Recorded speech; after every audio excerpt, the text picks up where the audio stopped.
Good morning, Saugus. I'm Hailey Rutter, and today is Friday, March 22nd. And I'm Nicole Holguin, and this is SNN. Remember, juniors, there are only 11 school days left until CASP testing. For today's Fact of the Day, we thought we'd let you know why we say someone bring home the bacon when they are successful.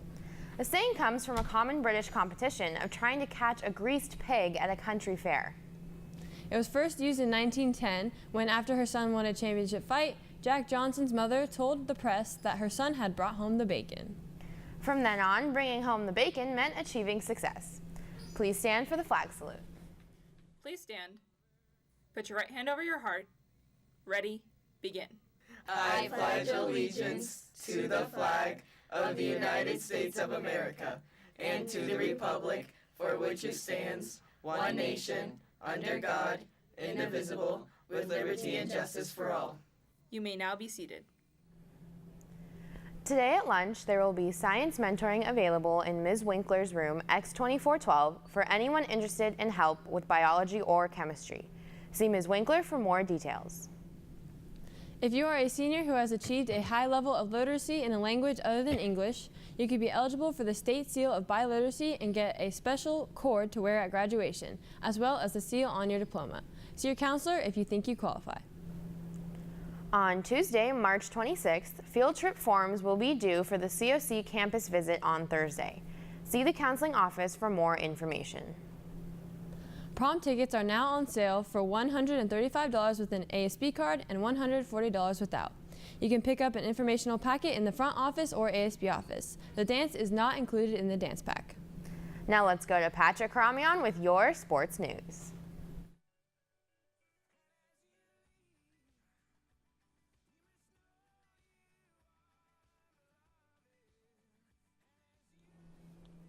Good morning, Saugus. I'm Patrick Karamian with your sports news. Yesterday, sophomore Nick Serrano broke 2 minutes for the 800-meter, making him a living Saugus legend. Congrats, Nick. Baseball plays today against Golden Valley. JV plays at Saugus at 4, and varsity plays at Golden Valley at 3:30. Today, varsity girls lacrosse plays against West Ranch at 4. Tomorrow, Frosh boys volleyball competes in the Camarillo Classic at Camarillo at 8:30. JV competes in the Wilson High School JV tournament at Wilson High at 8. Also tomorrow, Frosh and JV softball compete in the Spring Classic tournament at Central Park. Good luck to all Centurion athletes. That's all for me. Today on campus, there will be ASB officer elections.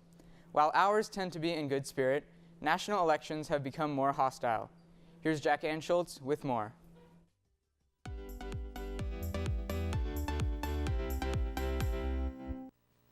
Next year, there will be another presidential election, meaning it's almost time to see campaigning on TV, social media, and YouTube.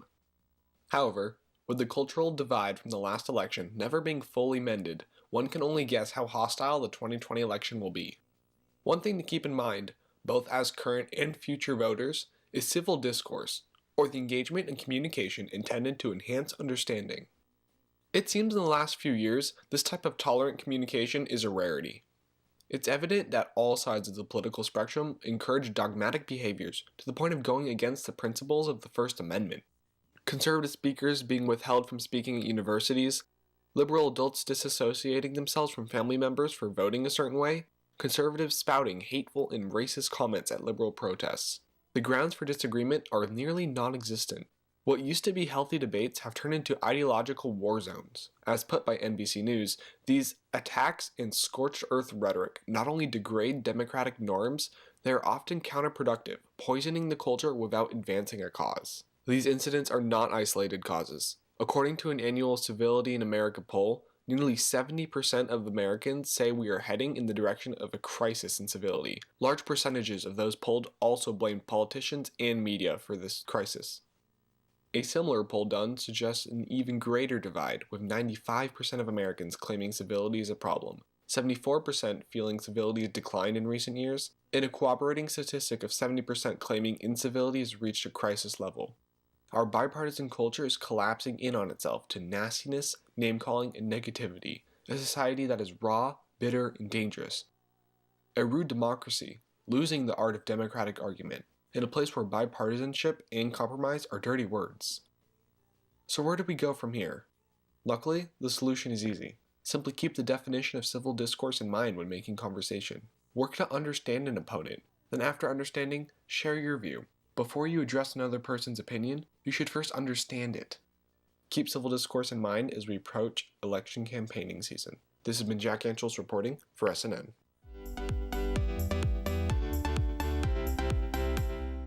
Next time you get into a debate or argument with friends, remember the definition of civil discourse.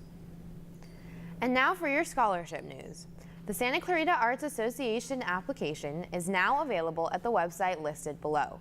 Students must be graduating seniors with plans for continuing their education in the arts. For more information, pick up a flyer in the counseling office. The Cajuns Aviation Dream Scholarship will be awarded to 2 students interested in attending an EAA Advanced Air Academy session. Applicants must be between 16 and 18 years old. To apply, go to the website listed below or pick up a flyer in the counseling office. The Zonta Club of Santa Clarita Young Women in Public Affairs will be presenting a $1,000 and 2 $500 awards to women 16 to 19 years old. You must be living in the Santa Clarita Valley and demonstrate evidence of active commitment to volunteerism, experience in local government, student government, and workplace or volunteer leadership achievements. You must also have knowledge of Zonta International, its programs, and support for their mission of empowering women worldwide through service and advocacy. Pick up an application in the counseling office or at the website listed below. The application deadline is today. That's all for today. I'm Nicole Holguin. Stay tuned for SNN Radio and Saugus Today. And I'm Hailey Rutter. Have a great day and a great weekend. We will see you on Monday.